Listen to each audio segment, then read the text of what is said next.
Between the two of them. The inside of Coates. Parker gets too heavily involved. And that's Whitehead and Coates.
Good evening, everyone, and welcome to the VRRC TT Cup Round 4 here at Imola.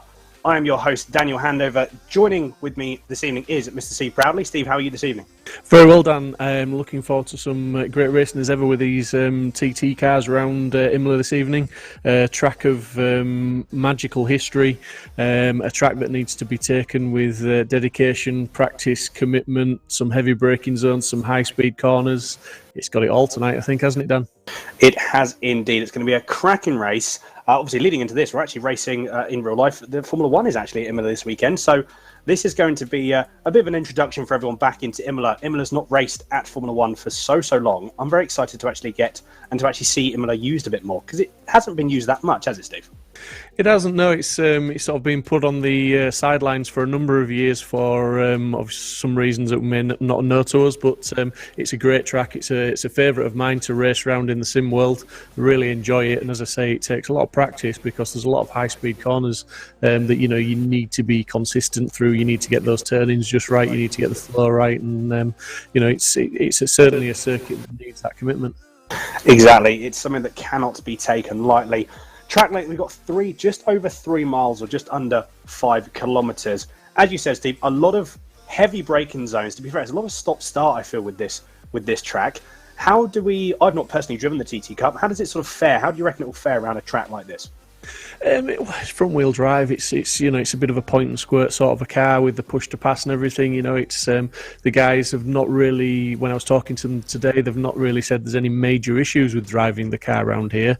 It is just about driver consistency and hitting the braking points right, get the apex, and getting on that power out of the corners and using the push to passes. Now, looking at the circuit, you would say there's probably at least 2 or 3 areas where the push to pass will be very useful. Yeah, exactly. I'm pretty sure that we've got. Just having some technical difficulties. Just apologies for that. I just had to activate and push to talk, so that should be all good. Apologies for that, everyone. Yeah, this is going to be an interesting one. I've not personally seen any front-wheel drive racing. I've not seen any front-wheel drive cars race around Imola. So this will be a new experience for me. Compared to, following on from the action that we had last week, I can only imagine that they're going to have as much action, maybe even a little bit more, with all the drafting that we can do, especially down these long straights. Yeah, well, they're going to be drafting, like you say, down the long straights, but then obviously into the Tamburello chicane, they're going to be going through there at a fair lick of knots. Not really an overtaking opportunity there. Again through Villeneuve and then into the Tosa sort of hairpin. Call it a hairpin. It's tight enough to be a hairpin. There's